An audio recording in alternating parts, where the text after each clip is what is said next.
안녕하십니까.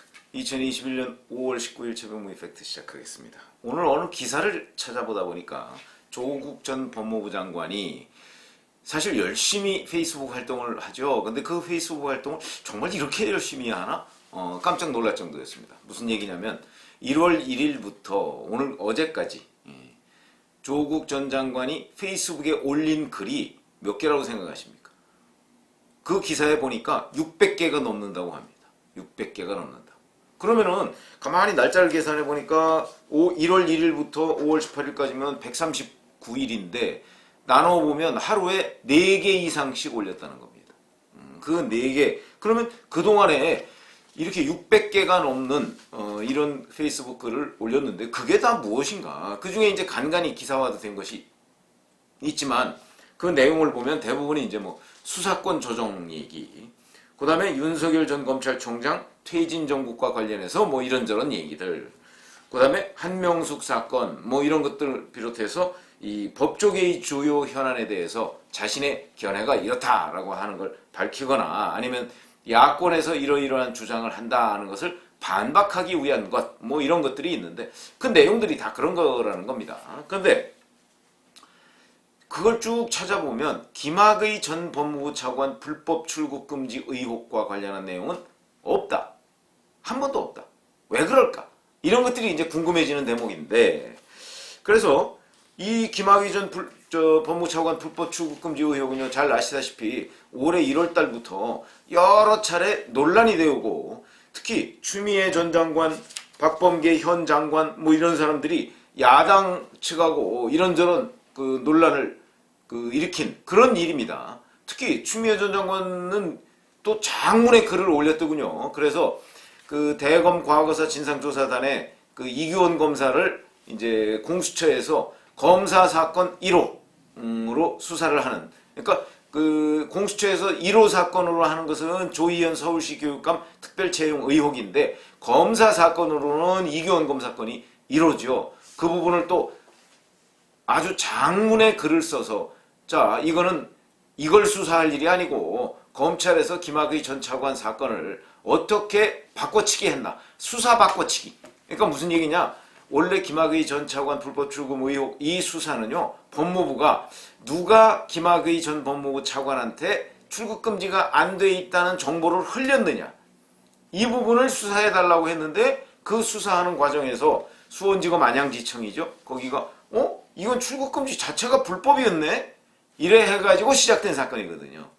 그러니까 이제 이거를 추미애 전 장관은 야, 이거는 본질은 결국 누가 김학의한테 그 출국 금지가 안 됐다는 정보를 흘렸느냐, 이게 본질이다 이렇게 주장하면서 공수처에다가 뭐 경고를 날리는 이런 장문의 글을 썼던데, 자, 그러니까 제 얘기는 무슨 얘기냐면 김학의 전 차관 사건이 올 1월 달부터 굉장히 법조계 내지는 여권에는 큰 사건이었고, 이게 자칫 잘못하면 청와대의 기획사정 의혹으로까지 번질 가능성이 매우 큰 사건이고, 실제 청와대 기획사정 의혹은 서울중앙지검 형사 1부에서 지금 수사 중인 거 아닙니까?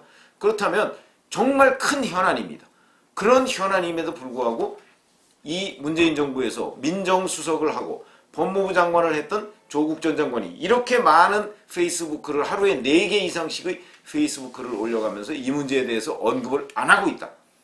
굉장히 무슨 사연이 있지 않겠는가?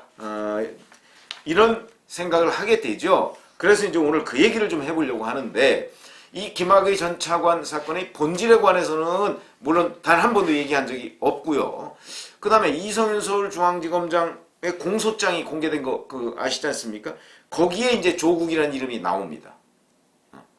그 이름이 뭐냐면 민정수석 당시에, 그러니까 이광철 그 당시에 민정수석실 선임행정관으로부터 자, 이규원 검사가 미국 유학을 떠나기로 돼 있으니까 그 이규원 검사를 수사하고 있는 것 좀 어떻게 제지해 주세요 라는 그런 요구를 받고 본인이 윤대진 당시 법무부 검찰국장한테 전화를 해서 자, 이 수사가 이루어지지 않도록, 그러니까 정확하게 얘기하면 이규원 검사가 미국 유학을 떠날 수 있도록 해달라 하는 걸 그대로 전달했다, 이런 대목이 이성윤 서울중앙지검장 공소장에 보면 나와 있습니다.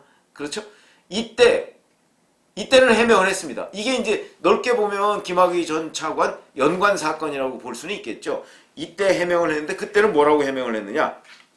저는 어떤 압박도 지시도 한 적이 없다. 이렇게 해명을 했습니다. 이 해명도 참 묘하죠? 어떤 압박도 지시도 한 적이 없다. 그런데 자, 대통령 민정수석 비서관이 법무부 검찰국장한테 전화를 했느냐 안 했느냐, 우선 이거부터 밝혀야 되는 거 아닙니까? 근데 전화를 안 했다는 얘기는 안 했습니다. 아마 이렇게 반응을 보인 것으로 봐서는 전화한 것은 인정하는 것으로 보이고, 그런데 전화를 하긴 했는데 압박도 지시도 한 적이 없다, 이렇게 지금 얘기를 했습니다. 그러면 대통령 민정수석 비서관이 법무부 검찰국장한테 전화해서 압박, 지시, 글쎄요, 전화를 해서 이걸 이렇게 좀 해주십시오라고 얘기하면 그게 지시 아닌가요? 왜 그러냐? 대통령 민정수석 비서관은 잘 아시다시피 대통령의 비서관입니다. 대통령의 비서관이 전달하는 것은 대통령의 뜻이다. 이렇게 법무부나 이 지시를 받는 입장에서 보면 그렇게 해석을 하겠죠. 아, 그러니까 문재인 대통령이 이규원 검사의 미국 유학 부분에 관해서 관심을 가지고 있나 하는 생각을 윤대진 검찰국장은 했을 가능성이 있고, 뭐 그거 더 자세한 얘기를 혹시 윤대진 국장과 조국 민정수석이 얘기를 나눴는지는 현재까지는 알 수가 없으나, 여하튼 이렇게 압박과 지시 한 적 없다, 이렇게 얘기했습니다. 그런 거 보면 이게 이제 김학의 전 차관 사건에 관해서 연관돼서 최초로 본인이 페이스북에 올린 글입니다. 이 외에는 어떤 것도 이 본질적인 부분에 관해서 언급을 하지 않고 있다. 이런 걸 보면 그게 왜 그럴까 궁금해지는 대목이죠. 여권은 이렇게 신경을 많이 쓰고 있는데, 그런 점으로 보면 글쎄 제가 보건대는 이런 것을 본대요. 첫째, 이 사건이 차라리 추미애 전 장관처럼 이 수사는 검찰에서 자기 식구를 감싸기 위해서 바꿔치기 한 수사다라고 주장을 하면 뭐 그거는 이런 일리가 있다고 생각을 합니다. 그런데 조국 전 장관은 그렇지 않고 김학의 전 차관 불법 출국 금지 이 부분에 관해서 본인은 아무런 얘기를 지금 하지 않고 있는데, 그거는 제가 보건대 이 사건은 정권의 악재가 될 가능성이 매우 높다. 여기에 쓸데없이 본인이 숟가락을 얹을 필요가 없다. 아마 이런 판단에다가 또 하나는 자기도 연루가 된 거 아닙니까? 어떤 식으로든 윤대진 검찰국장한테 전화한 거는 사실상 인정을 한 셈이니까.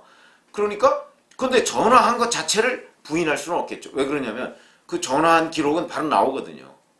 그러니까 그건 부인할 수가 없고, 다만 내용을 부인할 수는 있겠죠. 근데 윤대진 검찰국장이 나중에 이제 검찰 조사를 뭐 받게 될지 어떨지는 모르겠습니다만은, 그 경우에도 이제 전화한 사실은 부인할 수가 없는데 그 전화를 해서 무슨 내용을 얘기했다 하는 거는 윤대진 주장과 조국 주장이 서로 다를 수 있죠.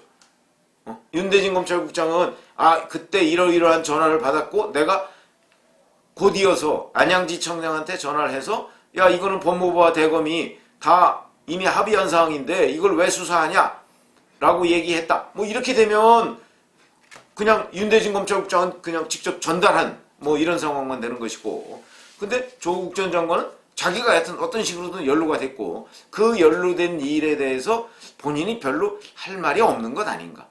그런데 우리가 이제 조국 전 장관이 학자 시절에는 절차적 정의 뭐 이런 것들을 또 굉장히 많이 주장했다고 합니다. 그러니까 만약에 학자 시절의 소신대로 얘기를 한다고 한다면 김학의 전 법무부 차관을 한 사람을 출국금지 내지는 수사하기 위해서 절차적 정의, 이것도 당연히 지켜야 되는 것이죠. 그런데 그걸 지키지 않은 사건 아닙니까 이게? 그래서 이제 불법 출국금지 의혹 이렇게 돼 있는데, 본인의 학자적 소신과 어긋난다고 해서 조국 전 장관이 언급을 안 한다? 이렇게 보기는 어렵고, 아마 제가 보건대는 본인이 뭔가 여기에 연루된 것이 지금 현재 이성윤 서울중앙지검장 공소장에 있는 것 이상으로 더 연루가 돼 있을 가능성이 있기 때문에 아무런 언급을 하지 않고 있는 것 아닌가. 에다가 저는 하나 더 이제 추가를 하고 싶은 거는 청와대 기획사정 의혹입니다. 만약에 청와대에서 기획사정을 했다면, 지금 저는 그런 의심이 아주 강하게 들고 있습니다. 했다면 그거를 민정수석이 모르고서 진행됐을 것 같지는 않다. 저는 이렇게 봅니다.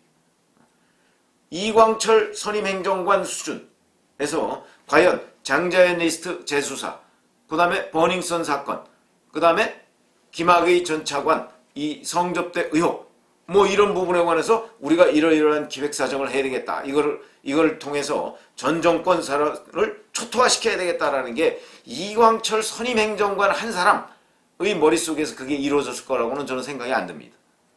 그건 뭐 나중에 중앙지검 형사일부에서 어디까지 그 수사를 벌일지는 모르겠으나 이광철 선임행정관 위에 민정비서관이 있었거든요.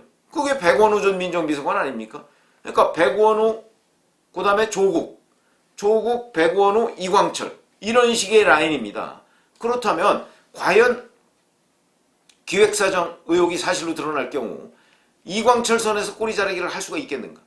지금 조국 당시 민정수석의 이런 입장, 묘하게 이 김학의 사건에 관해서만 전혀 지금 논평을 안 하고 있거든요. 심지어는 부인조차 거의 안 하고 있는 상황입니다. 이런 상황이라면 아마 이 사건이 결국은 청와대 기획사정 의혹으로 기획사정이 사실이다라는 게 드러나는 하나의 단초가 되기 때문에 조국 전 장관이 지금 입을 다물고 있는 건 아닌가. 저는 이렇게 봅니다. 자, 그럴수록 검찰에서는 특히 중앙지검 형사일부에서는 이 부분과 관련해서 이성윤 서울중앙지검장이 나 김학의 관련해서는 보고도 받지 않겠다라고 지금 얘기를 해놓은 상태이기 때문에 뭐 실제 그럴지는 모르겠으나 그런 상태이기 때문에 중앙지검 형사일부는 형식상으로는 청와대 기획사정 의혹을 충분히 이제 수사를 할 수가 있는 상황이 됐습니다. 그러니까 뭐 일부 보도에 따르면 뭐 이번 주부터 이광철, 지금은 민정비서관이죠. 민정비서관을 불러서 조사를 할 것이다 이런 얘기도 나왔는데 아직 뭐 불렀다는 얘기는 없습니다만 어쨌든 간에 형사 일부에서 이 기획사정 의혹 이걸 보면 아무래도 조국 전 장관도 연루가 돼 있는 것 같은 느낌. 조국 전 장관의 이 오랜 침묵에서 우리가 그런 걸 느낄 수가 있다. 분석적으로 보면 그런 걸 느낄 수가 있다. 그래서 이 기획사정 의혹이 사실이냐 하는 거하고 사실일 경우 어디까지 개입되어 있느냐, 이광철 윗선이 백원우 선에서 끝나냐 아니면 조국 민정수석 또는 청와대 전체 뭐 여기까지 가느냐. 왜 그러냐면 2019년 3월 18일 날 문재인 대통령이 이 세 사건을 언급해가면서 검찰과 경찰의 명운을 걸고 수사하라, 여기서부터 시작이 된 거거든요. 그렇게 따지면 기획사정은 결국 문재인 대통령까지 올라갈 수가 있다. 아마 그런 것들이 전모가 드러나는 것을 두려워하기 때문에 조국 전 장관, 전 민정수석이 침묵하고 있는 것 아닌가. 이렇게 지금 그 분석을 할 수가 있는데 서울중앙지검 형사 1부가 이 부분에 관해서 좀 더 수사에 박차를 가해주기를 기대해 봅니다. 감사합니다.